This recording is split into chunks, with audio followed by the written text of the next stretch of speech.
Well, the viewer request rears its head again. This time, the bell tolls for Yubel. Oh boy. Alright, before getting started with the deck build, it is appropriate to view the archetype, and I use that term incredibly loosely here, for Yubel has 4 forms and no spell or trap direct specific support. Looking at form number 1, the original Yubel, this card was created in the GX era, and even for that era, it is rather bad. First, it is a level 10 monster with 0 attack and 0 defense. Well, it better have one heck of an effect. Let's check it out. Yubel's first form cannot be destroyed by battle and takes no battle damage. Well, that's not bad. When it is attacked, it deals effect damage to the opponent equal to the attack of the attacking monster. This effect is not bad, but also not good for a level 10 monster. Furthermore, if the opponent tries to destroy Yubel, it gets to evolve into its next form. Finally, concluding the good side of Yubel, it can be special summoned by standard means, which is very important to its viability. Unfortunately, the fact that the opponent has to initiate the attack strips almost all of the usefulness of its effect. One could argue that Yubel is a so-so stall card, except for its on-field cost of having to tribute one monster, or it destroys itself with no floating effect. To make matters worse, while Yubel only needs to be destroyed to receive its evolution effect, doesn't matter whether it's by your card effect or an opponent's card effect, that pesky when instead of if allows Yubel to miss timing, which does limit the available options to pursue this effect.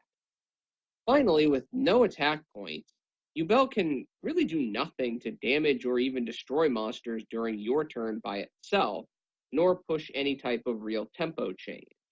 Overall, Yubel in isolation is a rather bad card, but that might be okay depending on its advanced form. So let's look at those. The second form, Terror Incarnate, has most of the same effects as Yubel. Its end phase effect results in the destruction of all other monsters on the field, and its evolution effect simply requires its removal from the field. Incarnate does have 2 major problems.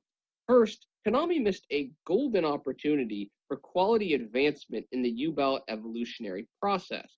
Why did Incarnate have the same battle condition effect as Yubel? Incarnate should have been able to deal its damage effect when it battled, not just when it was attacked like Yubel. Therefore, you could create some form of offensive momentum when you had Terror Incarnate on the field. However, outside of the end phase effect, Incarnate is just as ineffective on the field as Yubel at driving game-changing tempo. The second problem is that destruction effect. It occurs during the controller's end phase, rather than either both end phases or the opponent's end phase. Thus, the controller has to deal with the obstacles that the opponent places on the field during his or her turn in any attempt to deal battle damage or change game tempo, but the opponent only has to deal with Incarnate when making plays, at least most of the time, unless you design your deck in a way that you run a lot of monsters that can mitigate the effectiveness of Incarnate's effect on them. Therefore, with these 2 deficiencies, involving Incarnate from Yubel can almost be more useful for the opponent in a sense than the controller. That just doesn't make any sense to me. Finally, Incarnate is a Nami, which makes it an automatic dead draw in almost every situation. The only advantage to Incarnate is that it does not have a cost to stay on the field, but as we discussed, the field nuke is not much of an improvement. So the third form must be the game-breaking monster, right? No. Ultimate Nightmare retains the Yubel standard of not having any attack or defense. However, due to its effect, Ultimate Nightmare can actually go on the offensive. Nightmare has the same battle protections as its previous forms, but also destroys any monster it battles at the end of the damage step, and inflicts damage to the opponent equal to the attack of the opponent's monster in addition to destroying it. Unfortunately, Ultimate Nightmare has absolutely 0 protective abilities, and also has no floating ability. So the opponent can basically remove it from the field via any method other than battle, and your entire play has just been snuffed out. This effect is not good, even if we were still in the GX era, but at least if we were still in the GX era, it would be serviceable. It would have been nice if card designers had at least allowed Nightmare to recycle itself back into Yubel when it left the field, or at least when it was destroyed. Another missed opportunity is if Nightmare could have attacked multiple times when tributing another monster on your field, so you could actually rack up some damage rather than 1,500 damage. You could maybe inflict 3,000 to 4,000 damage. However, thanks to these deficiencies, Ultimate Nightmare is not much of a boss monster because it just cannot do enough damage by itself to really warrant the jump through hoops needed to summon it, largely born from the inconsistency of builds that are designed to turbo Ultimate Nightmare. It's not difficult to create a deck to get Ultimate Nightmare onto the field quickly. The problem is those decks just are inconsistent messes for the most part. Finally, the fourth, in a sense, form is Neos Wisemen. Now, Wisemen would have been a nice, solid monster and really almost broken in the GX era, if not for one thing. It actually has attack power at 3,000, so it can push tempo regardless of what's on the field, unlike the other Yubel monsters, where if your opponent just simply decides, I'm just not going to summon anything, you stand there and look at their empty field with your amazing 0 attack point Yubel monster and say, well, I better hope I can summon something else from my hand to actually do damage. It cannot be destroyed by card effects. It has Nightmare's effect damage effect and increases your life points based on the defense of the destroyed monster. For all that, it's not really that difficult to summon. Now, that's a real boss monster. Unfortunately, the one thing that holds Neos Wiseman back is it lives in the main deck, not in the extra deck. So not only do you need Yubel and a monster with Neos's name, but you also have to have this guy in your hand, which heavily limits its value due to its general lack of survivability. Too bad. Overall, the big issue surrounding the construction of this deck is that there are a variety of ways to hybridize Yubel. Archfiend, Fire Kings, Metaphors, Doom Shaman and Friends, etc. However, the problem with these deck builds is that Yubel is almost always just an afterthought, as the hybrid choice does all of the heavy lifting, and Yubel really just becomes more of a liability than a benefit for the deck. Unfortunately, due to the lack of support and Nami standing of 2 of the 3 Yubel forms, loading up on Yubel monsters simply produces an inconsistent mess of a deck. So the challenge I gave myself for this deck build is to make a Yubel deck where Yubel can do something, but the deck can still do something when Yubel is not available. Basically, I can win with Yubel at a reasonable rate, or win without Yubel at a reasonable rate.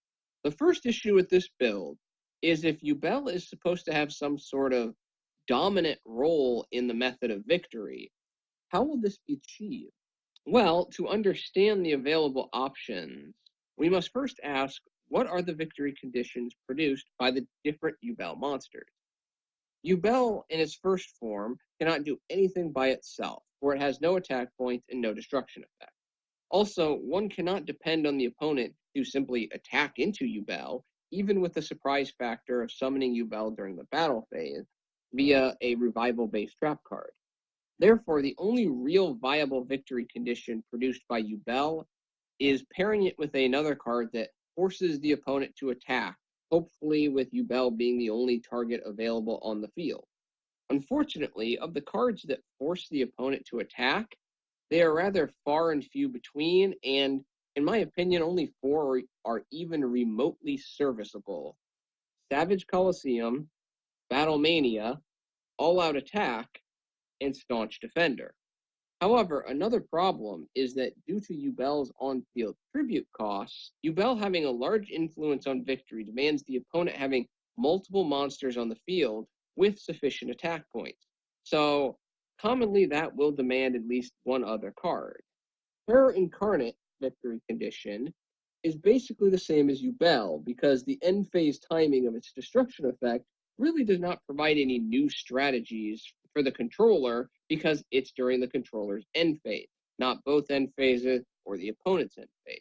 The only real difference is Terror can stay on the field longer due to its lack of on-field costs. This lack of maintenance cost then gives a slight nod of advantage to forced attack cards that are continuous versus single action cards, because now, hey, Terror can do some damage over the course of 2 or 3 turns based off that forced action card, rather than having to do all the damage in a single turn like Yubel.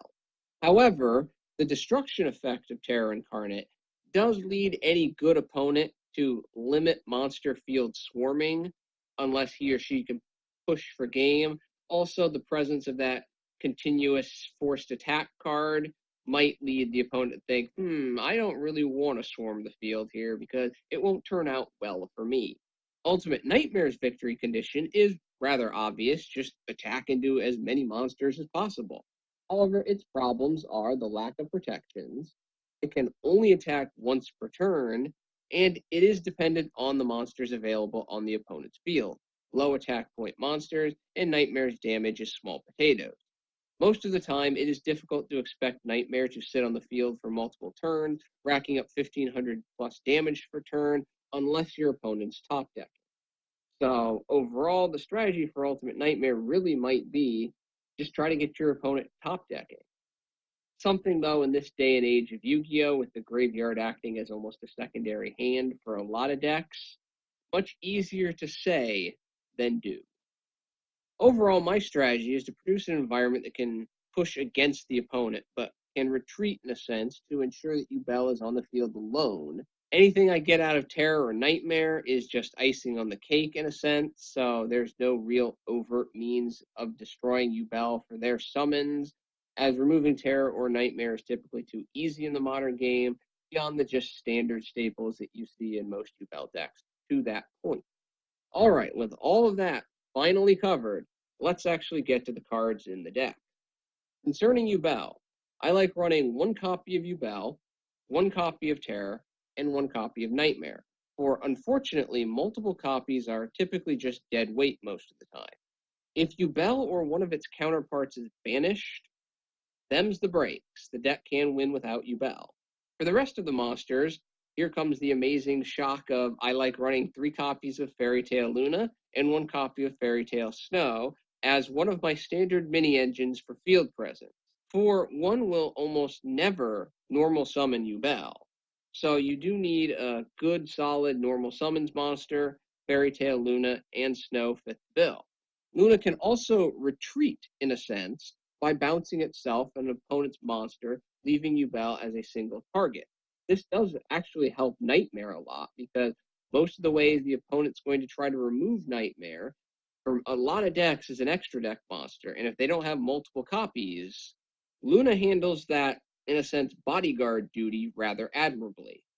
For Yubel summoning and interaction support, I run 3 copies of Armageddon Knight, dump Yubel into the graveyard, and 1 copy of Plaguespreader Zombie for synchro support and the ability to summon monsters like Scrap Dragon to help trigger Yubel's summons effects. I run 2 copies of Red Resonator to combo largely with Armageddon Knight, create some synchro plays, and work with a certain trap card anyone familiar with Yubel decks should know is coming later.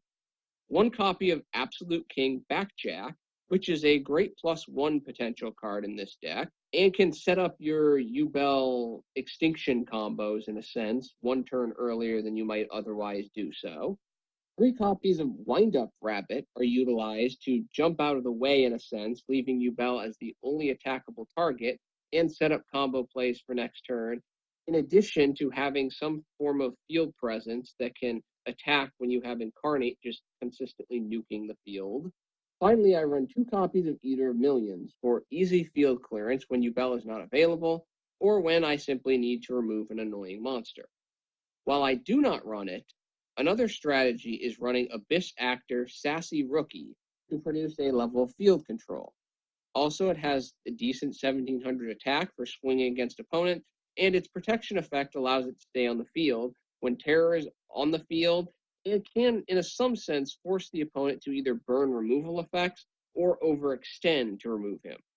While Cosmo Wicked Witch is also a choice, I feel the life point cost of its anti-destruction effect is too much for based on the way it's designed, leaving Rookie as a better choice if one wants to pursue this strategy. Also, since we've concluded the monster lineup, it's notable that I do not run Summoner Monk.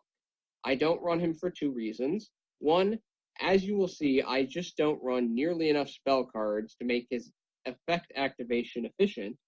And two, Ghost Ash is a nightmare for Summoner Monk. For the spells, I run my general staple in one copy of Raigeki for field clearance. I run one copy of Foolish Burial for it's rather useful to aid in dumping graveyard-friendly monsters like Yubel, Snow, Backjack, or Plaguespreader, and one copy of Resonator Call to search for Red Resonator. Alright, it is time to talk about the attack forcer for this deck. Overall, in my opinion, the only real workable option is Savage Colosseum. Of the four valid options, i.e., the options that are not utter trash in my opinion, all-out attack isn't bad, but its restriction of only forcing the attack of special summoned monsters and on the turn those monsters are special summoned hurts its overall value. However, all-out attack does get the big plus for that initial surprise factor that you can create when you flip it over for the first time. Thus, it's probably the second best out of the four options. Staunch Defender is hard to manipulate because it has to be activated on an attack declaration. Most smart opponents are not going to just attack willy-nilly, so to speak, when a Yubel is sitting on the field with some other monster because of the concern that something might be up, and the surprise aspects do not really exist because of the chain and field presence issues between activating Staunch Defender and activating some other trap card or quick play spell that has a revival effect associated. Battle Mania is not an effective card because it must be activated during the standby phase, and the fact that it does not affect any monster summoned after its activation almost kills its viability. Therefore, unless you heavily value that initial surprise first-time activation of all-out attack, that does leave Savage Colosseum as the best of the four viable options that forces attacks. Granted, Savage works best when Yubel is alone, and it is a surprise, but sometimes that cannot be helped. However, this deck, due to the inclusion of Yubel and its indirect support to give it purpose, already has enough bad draws, so I only run two copies of Savage Colosseum. For the traps, I run my standard staple of one copy of Torrential Tribute. The rest of the traps are largely centered towards aiding Yubel in some respects. I run two copies of Paleozoic Dinomischus for interruption and to act as a discarding agent in those rare times you draw Yubel, or just discard one of his other forms from your hand as cost-free, in a sense, fodder. Two copies of Damage Condenser to summon Yubel or another monster that might be more useful at the given time to increase playmaking. The discard from hand is typically not a big issue. Three copies of a staple in pretty much every Yubel-centric deck. Limit Reverse. Use Reverse to summon Yubel. Then turn Yubel to defense position. It's destroyed by Limit Reverse's effect. And then you summon Terror.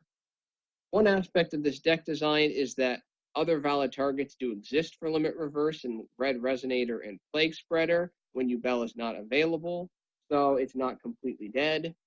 Also, I like one copy of Metaverse for a surprise factor in getting Savage Colosseum on the field during the opponent's turn. Due to the rabbits and the necessity of attacking via Colosseum, I like also running two copies of Drowning Mirror Force as a way to address swarm boards when the opponent either can slip past Yubel or I just draw very poorly. Finally, as stated earlier, monster presence on the opponent's field is important because expecting the opponent to self-swarm to set up Savage Colosseum without Metaverse is not something one should really count on, and in my opinion, running 2-3 copies of Metaverse gets a little too bricky. To this point, I run 2 copies of Nightmare Archfiends, which places 3 2,000 attack point tokens on the opponent's field. The required tribute can be problematic at times for its activation. I almost want to say, seriously, who thought that this card, a card that says, here opponent, I'm giving you 3 2,000 attackers, really needed the tribute of a monster on your side of the field as a cost, this person almost comes off as somewhat bonkers. Really, this card just wasn't advantageous to my opponent enough. But what can you do? A nice secondary boon of Archfiends, though, is that when the tokens are destroyed, the controller, i.e. your opponent, will take 800 damage per token, which is rather useful for some of the cards this deck runs, most notably a card that we are yet to get to. A quick side note, while I do not run it, a complementary card for Archfiends is Owner's Seal, or if Yubel is not available, you can activate Archfiends, then play Owner's Seal, and have 3 2000 attack tokens for yourself. Also, their level 6 standing helps with the level 2 tuners in this deck to make level 8 Synchros, further expanding their usefulness and allowing you to dodge that 800 damage loss. Unfortunately, though, in my experience, I find this combination a little too inconsistent. It would work a lot better if you didn't have that pesky monster tribute requirement for Nightmare. Not surprisingly, there are going to be times when you draw Archfiend, but no means to get Yubel on the field, or you don't have Savage Colosseum ready. Unfortunately, Link Summoning has basically killed the idea of crowding the opponent's board, so the tokens as a potential, albeit risky stall element doesn't really exist anymore. Therefore, an effort to play quality defense overall, in addition to limiting the dead card potential of Archfiends and even making those Archfiends offensive for you in a sense without a card like Owner's Seal, I run 3 copies of Blazing Mirror Force. Blazing works well in this deck as a field clearer, damage dealer, and the life point recovery potential of Red Resonator limits the detriment of the damage being dealt to you first, which enhances the overall effectiveness of Blazing Mirror Force. In a sense, you typically should have more life points than your opponent, so the fact that the damage is done to you first, the consequence of that action is mitigated somewhat. For the extra deck, I run 1 Trishula Dragon of the Ice Barrier. You can make it with your level 2 tuner, your rabbit, and any level 4. Beelze, the Diabolic Dragon, or for those who want a cheaper option, because Beelze is expensive and probably always will be expensive until a reprint comes out, 1 Crimson Blader, 1 Crystal Wing Synchro Dragon, 1 PSY-Framelord Omega, 1 Scrap Dragon, 1 HTS Psyhemuth, 1 Blackwing Nothung the Starlight, 1 Coral Dragon, 1 Stardust Charge Warrior, 1 High Speedroid Chanbara, 1 Herald of the Arclight, 1 Castel the Skyblaster Musketeer, 1 Gaga Cowboy, 1 Nightmare Shark. Sometimes you'll have 2 rabbits popping back onto your field, but your opponent will have this big monster that you can't deal with. Make a Nightmare Shark, attack over it for game, and 1 Sky Cavalry Centuria. That closes out the deck, and I believe that my initial goal was achieved. The deck can win either with Yubel and its alter egos being major playmakers towards that victory, or without Yubel. The deck has quality defense, some nice synchro plays, and can have some quality board control.